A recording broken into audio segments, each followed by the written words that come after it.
மகிழ்ச்சியோடு உங்களோடு பகிர்ந்து கொள்கிறேன். அதே கண்டிப்பா 1ஆம் தேதி பள்ளிக்கூட திறப்பு நாம சொல்லியிருந்தோம். பல்வேறு வகையில பல்வேறு இடங்கள்ல இருந்து அதை ரீகன்சிடர் பண்ணுவீங்களான்னு ஒரு கோரிக்கை வந்தது. இப்ப இதற்காக அறிவியல் பூர்வமான சில விஷயங்களை IMDல நாங்க ரெக்வஸ்ட் பண்ணியிருக்கிறோம்.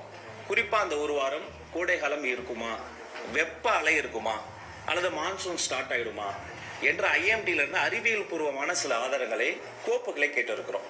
அது வந்த பிறகு மாண்புமிகு முதலமைச்சர் அண்ணன் சி ஜோசப் விஜய் அவர்கள் கிட்ட இதை சமர்ப்பித்து என்ன முடிவெடுக்கலாம் என்பதை ஆலோசனை செய்து அறிவிக்கப்படும் என்பதை தெரிவித்துக் கொள்கிறோம். பள்ளிகள் திறப்பு தள்ளி போகிறதா என்ற கேள்விக்கு பள்ளிக்கல்வித்துறை அமைச்சர் விளக்கம் அளித்துள்ளார்.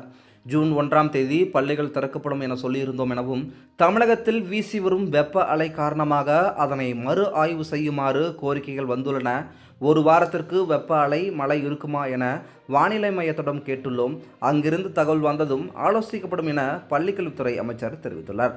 இது போன்று மேலும் முக்கியமான செய்திகளை தெரிஞ்சுக்கணும் அப்படின்னா நம்ம சேனலை சப்ஸ்கிரைப் பண்ணிட்டு தொடர்ந்து நம்ம சேனலோட இணைந்திருங்க. மீண்டும் அடுத்த சந்திக்கலாம். நன்றி.